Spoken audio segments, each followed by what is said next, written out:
Hi dears, എന്തൊക്കെ എല്ലാവരുടെയും വിശേഷം? എല്ലാവരും സുഖമായിരിക്കുന്നോ? ഇന്ന് ഞാൻ റേഷൻ കടയിൽ നിന്ന് കിട്ടുന്ന നമ്മുടെ പുഴുക്കലരിയില്ല, വേഗം വേവുന്ന അരി, അത് വെച്ച് നല്ല അടിപൊളി സോഫ്റ്റ് പുട്ട് ഉണ്ടാക്കുന്ന വീഡിയോ ആണ് കേട്ടോ കാണിക്കുന്നത്. നല്ല അടിപൊളിയായിട്ട് അതായിട്ട് നല്ല പുട്ടുപൊടി ഉണ്ടാക്കിയെടുക്കാം. നമ്മൾ കടയിൽ നിന്നൊക്കെ വാങ്ങുന്ന പുട്ടുപൊടിയേക്കാട്ടിലും ടേസ്റ്റിൽ നമുക്കിത് ഉണ്ടാക്കിയെടുക്കാൻ പറ്റും. അപ്പോൾ വീഡിയോയിലേക്ക് പോകുന്നതിന് മുമ്പ് വീഡിയോ എല്ലാവരും ഒന്ന് സ്കിപ്പ് ചെയ്യാതെ മുഴുവനായിട്ട് കാണാൻ ശ്രമിക്കണേ. അപ്പം നമുക്കിത് എങ്ങനെ ഉണ്ടാക്കുന്നത് നോക്കിയാലോ. അതിനായിട്ട് ഞാനിവിടെ 2 നാഴി അരിയാണ് എടുത്തിട്ടുള്ളത് കേട്ടോ. നമ്മുടെ റേഷൻ കടയിൽ നിന്ന് മേടിക്കാൻ കിട്ടുന്ന ആ പുഴുങ്ങലരി ഇല്ലേ, അതാണ്. നമുക്ക് പെട്ടെന്ന് തന്നെ വെന്ത് കിട്ടുന്ന അരി. മട്ടരി വെച്ചിട്ടും ചെയ്തെടുക്കാറുണ്ട് കേട്ടോ. ഇതുപോലെ ഇപ്പോൾ ഞാൻ ഈ അരിയാണ് എടുത്തിട്ടുള്ളത്. ഇനി ഈ അരി നന്നായിട്ട് തന്നെ കഴുകി ഒരു 5-6 തവണയെങ്കിലും കഴുകണം കേട്ടോ. നല്ല പോലെ കഴുകി എടുത്തുകൊണ്ട് വരണം. അതിൻ്റെ ആ റേഷൻ മണമൊക്കെ പോയി കിട്ടാനും വേണ്ടിയിട്ടാണ് 5-6 തവണ കഴുകണം എന്ന് പറഞ്ഞത്. വെള്ളം തെളിഞ്ഞ് വരുന്നത് വരെ നന്നായിട്ട് തന്നെ കഴുകി എടുത്തുകൊണ്ട് വരണം. ഞാനിതപ്പോൾ ഇത് നല്ല പോലെ ഒന്ന് കഴുകി എടുത്തുകൊണ്ട് വന്നിട്ടുണ്ട്. ഇനി നമുക്ക് വേണ്ടത് ചൂടുള്ള വെള്ളമാണ്. അപ്പോൾ അത്യാവശ്യം നല്ല രീതിക്ക് ചൂടുണ്ടായിരിക്കണം, എന്നാൽ തിളച്ച് പോവുകയും ചെയ്യരുത്. ഇതുപോലെ കുമ്മിളകൾ വരില്ലേ, തിളയ്ക്കാറാവുന്ന സമയത്ത് ഇതുപോലെ വെള്ളത്തിൽ നിന്ന് കുമ്മിളകൾ വരില്ലേ, ആ സമയമാകുമ്പോൾ നമുക്ക് ഫ്ലെയിം ഓഫ് ചെയ്ത് കൊടുക്കുക. എന്നിട്ട് ഇത്രയും ചൂടുള്ള വെള്ളമാണ് നമ്മൾ ഈ അരിയിലേക്ക് ഒഴിച്ചു കൊടുക്കുന്നത്. അതിനു മുമ്പ് നമുക്കൊരു റൈസ് കുക്കർ വേണം. റൈസ് കുക്കർ ഇല്ലാത്തവർ കുക്കറിലും ചെയ്തെടുക്കുക കേട്ടോ. കുക്കറിൽ ചെയ്തെടുക്കുന്നവർ വെള്ളത്തിൻ്റെ ചൂട് ശ്രദ്ധിക്കണം. വെള്ളത്തിന് ഇത്രയും ചൂട് പോരാ, കുറച്ചും കൂടി ഒന്ന് തിളച്ച് വരുന്ന വെള്ളം വേണം ഒഴിച്ചു കൊടുക്കാനായിട്ട് കേട്ടോ. ഞാനിതപ്പോൾ അരി റൈസ് കുക്കറിലേക്ക് ഇറക്കി വെച്ച് കൊടുത്തിട്ട് ചൂടുവെള്ളം അതിലേക്ക് ഒഴിച്ചു കൊടുത്തിട്ട് മൂടി വെച്ചിട്ടുണ്ട്. ഇതിപ്പോൾ ഞാൻ രാവിലെയാണ് ചെയ്തെടുത്തിട്ടുള്ളത്. ഇനി വൈകുന്നേരമാണ് ഞാനിത് എടുത്ത് നോക്കുന്നത് കേട്ടോ. അപ്പോൾ അത്രയും സമയം വെച്ചിട്ടുണ്ട്, ഒരു 5-8 മണിക്കൂറോളം ഞാൻ വെച്ചിട്ടുണ്ട്. എന്നിട്ട് എടുത്ത് നോക്കുന്ന സമയത്ത് നമ്മുടെ അരിയുടെ കളറൊക്കെ ചേഞ്ച് ആയിട്ട് ഇതായി വെള്ള കളറായി വന്നിട്ടുണ്ടാവും. അപ്പോൾ നമ്മൾ വെള്ളത്തിൻ്റെ ചൂട് ശ്രദ്ധിക്കണം. വെള്ളം ഒരുപാട് തിളച്ച വെള്ളം ഒഴിക്കരുത്, അപ്പോൾ നമുക്ക് ചോറായിട്ട് കിട്ടും കേട്ടോ. ഇത് ഞാൻ വീണ്ടും ഒന്നുകൂടി കഴുകി 2 വട്ടം കഴുകിയിട്ട് വെള്ളം വാർത്തെടുത്തിട്ടുള്ളതാണ്. ഇനി ഒരു മിക്സിയുടെ ജാർ എടുക്കുക, 2-3 പിടി മാത്രം അരി ഇട്ട് കൊടുക്കുക. ഇതിലേക്ക് ആവശ്യമായിട്ടുള്ള ഉപ്പ് വളരെ കുറച്ച് മാത്രം ചേർത്ത് കൊടുക്കുക. എന്നിട്ട് നന്നായിട്ടൊന്ന് പൊടിച്ചെടുത്തുകൊണ്ട് വരിക.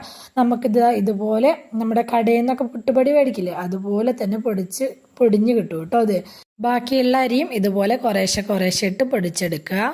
പൊടിച്ചെടുക്കുന്ന സമയത്ത് ഇതിലേക്ക് എക്സ്ട്രാ വെള്ളമൊന്നും ചേർത്ത് കൊടുക്കേണ്ട ആവശ്യമില്ല.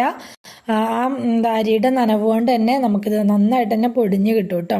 ചെറിയ തരിതരിപ്പൊക്കെ ആയിട്ട് നമ്മൾ നല്ലപോലെ കഴുകി എടുത്തത് കൊണ്ട് തന്നെ ആ റേഷൻ മണം ഒന്നും ഇതിനുണ്ടാവില്ല കേട്ടോ. നമ്മൾ സാധാരണ കടയിൽ നിന്ന് എങ്ങനെ പുട്ടുപൊടി മേടിച്ച് പുട്ടുണ്ടാക്കുന്നോ അതിനേക്കാട്ടിലും നല്ല ടേസ്റ്റിലാണ് ഇത് കിട്ടിയിട്ടുള്ളത്. ഇത് നല്ലപോലെ പൊടിഞ്ഞിട്ടുണ്ടോ, നമുക്ക് പുട്ടിന് ആവശ്യമായിട്ടുള്ള നനവ് പൊടിയിലുണ്ടോ എന്ന് അറിയാനായിട്ട് ഇത് അതുപോലെ ഒന്ന് ഞെക്കി നോക്കുന്ന സമയത്ത് ഇങ്ങനെ നല്ല ഉണ്ടായിട്ട് കിട്ടുന്നുണ്ടെങ്കിൽ പുട്ടുപൊടി അത്യാവശ്യം നല്ല രീതിയിൽ നനഞ്ഞ് കിട്ടിയിട്ടുണ്ട് എന്ന് തന്നെയാണ് മനസ്സിലാക്കേണ്ടത് കേട്ടോ. അപ്പോൾ ഈ പൊടി വെച്ചിട്ട് ഞാൻ പുട്ടുണ്ടാക്കി കാണിച്ചു തരാം. പുട്ടുണ്ടാക്കാനൊക്കെ എല്ലാവർക്കും അറിയാം, പക്ഷെ പുട്ടുപൊടിയുടെ വീഡിയോ ആണല്ലോ നമ്മൾ കാണിക്കുന്നത്. അപ്പോൾ ജസ്റ്റ് പുട്ടുണ്ടാക്കിയിട്ട് ആ പുട്ട് എങ്ങനെ ഉണ്ട് എന്നൊന്ന് ഞാൻ കാണിച്ചു തരാം. ആദ്യം തേങ്ങ ഇട്ട് കൊടുക്കുക, പിന്നെ പുട്ടുപൊടി ഇട്ട് കൊടുക്കുക, പിന്നെ തേങ്ങ ഇട്ട് കൊടുക്കുക, പുട്ടുപൊടി ഇട്ട് കൊടുക്കുക. അങ്ങനെ പുട്ടുകുറ്റി നിറയ്ക്കുക. പിന്നെ പുട്ടുകുറ്റിയിൽ വെച്ച് ആവി കയറ്റി വേവിച്ചെടുക്കുക. നമ്മൾ സാധാ പുട്ടുണ്ടാക്കുന്ന പോലെ തന്നെ ചെയ്യുക. പിന്നെ സബ്സ്ക്രൈബ് ചെയ്യാതെ കാണുന്ന നമ്മുടെ പുതിയ കൂട്ടുകാർ ആരെങ്കിലും വീഡിയോ കാണുന്നുണ്ടെങ്കിൽ പ്ലീസ് ഒന്ന് സബ്സ്ക്രൈബ് ചെയ്ത് സപ്പോർട്ട് ചെയ്യണേ. കൂടെയുള്ള ആ ബെൽ ബട്ടണും കൂടി ഒന്ന് ക്ലിക്ക് ചെയ്ത് വെക്കുകയാണെങ്കിൽ ഞാനിടുന്ന പുതിയ വീഡിയോസിൻ്റെയൊക്കെ നോട്ടിഫിക്കേഷൻ നിങ്ങൾക്ക് കിട്ടുന്നതായിരിക്കും കേട്ടോ. അതുപോലെ തന്നെ വീഡിയോ കണ്ടുകൊണ്ടിരിക്കുന്ന സമയത്ത് ഇഷ്ടമാണെന്നുണ്ടെങ്കിൽ മറക്കാതെ ആ ലൈക്ക് ബട്ടൺ ഒന്ന് പ്രസ് ചെയ്ത് വെക്കാൻ മറക്കല്ലേ. അപ്പം നമ്മുടെ പുട്ടൊക്കെ നല്ല ആവി കയറി വന്നിട്ടുണ്ട്. നമുക്ക് പുട്ടുകുറ്റിയിൽ നിന്ന് മാറ്റിയെടുക്കാം. ഇങ്ങനെ ഉണ്ടാക്കിയെടുക്കുന്ന പുട്ടുപൊടി നമുക്ക് ഫ്രിഡ്ജിൽ വെച്ചിട്ട് 3-4 ദിവസം വരെ ഉപയോഗിക്കാം കേട്ടോ. അപ്പം ഞാൻ തലേ ദിവസം വൈകുന്നേരം ഉണ്ടാക്കി വെച്ച് രാവിലെയാണ് പുട്ടുണ്ടാക്കിയിട്ടുണ്ടായിരുന്നത്. ഇതുവരെയും ഈ റേഷൻ അരി വെച്ചിട്ട് ഇതുപോലെ പുട്ടുണ്ടാക്കി നോക്കാത്തവരാണെന്നുണ്ടെങ്കിൽ നിങ്ങൾ തീർച്ചയായിട്ടും മസ്റ്റായിട്ട് ഉണ്ടാക്കി നോക്കേണ്ട ഒരു റെസിപ്പി തന്നെയാണ് കേട്ടോ. നമുക്ക് നല്ല സോഫ്റ്റ് ആയിട്ടുള്ള നല്ല ടേസ്റ്റി ആയിട്ടുള്ള പുട്ട് കിട്ടും. ഇതിപ്പോൾ കറികളൊന്നും ഇല്ലെങ്കിൽ പോലും നല്ല ചൂടോടുകൂടി വെറുതെ കഴിക്കാനും നല്ല ടേസ്റ്റ് ഉണ്ട് കേട്ടോ. പുട്ടും പഴവും പപ്പടവും കൂട്ടി കഴിക്കാനാണ് എനിക്ക് കൂടുതൽ ഇഷ്ടം. പുട്ടിൻ്റെ കൂടെ നിങ്ങൾക്ക് എന്ത് കൂട്ടി കഴിക്കാനാണ് ഇഷ്ടം എന്നൊന്ന് കമൻറ്റ് ചെയ്യണേ. അപ്പോൾ ചില ആളുകൾക്കെങ്കിലും ഈ റേഷൻ അരി കഴിക്കാൻ ഇഷ്ടമില്ലാത്തവരുണ്ടാവും. അങ്ങനെ ഈ വെള്ളരിനോട് ഇഷ്ടമില്ലാത്തവരൊരിക്കലും ഈ അരി വാങ്ങാതിരിക്കണ്ട. ഇത് വെച്ച് നമുക്ക് അടിപൊളിയായിട്ട് പുട്ടുണ്ടാക്കാൻ പറ്റും. അതുപോലെ തന്നെ വേറെയും ബ്രേക്ക്ഫാസ്റ്റ് റെസിപ്പീസൊക്കെ ഉണ്ടാക്കാൻ പറ്റും കേട്ടോ. ഞാൻ പൊട്ടിച്ച് കാണിച്ചു തരുന്നുണ്ട്. നമുക്ക് അത്യാവശ്യം നല്ല നല്ല അടിപൊളി പുട്ട് തന്നെ ഇതായിട്ട് ഉണ്ടാക്കിയെടുക്കാൻ പറ്റും കേട്ടോ. അപ്പോൾ വീഡിയോ ഇഷ്ടമായിട്ടുണ്ടെങ്കിൽ എല്ലാവരും മറക്കാതെ ലൈക്ക് ചെയ്യണം. നിങ്ങളുടെ അഭിപ്രായങ്ങളൊക്കെ കമൻ്റായിട്ട് പറയണം. അതുപോലെ തന്നെ റെസിപ്പി ഇഷ്ടമായി എന്നുണ്ടെങ്കിൽ നിങ്ങൾ ഫ്രണ്ട്സിനോ ഫാമിലിക്കോ ഒക്കെ ഒന്ന് ഷെയർ ചെയ്ത് കൊടുക്കുക കൂടി വേണേ.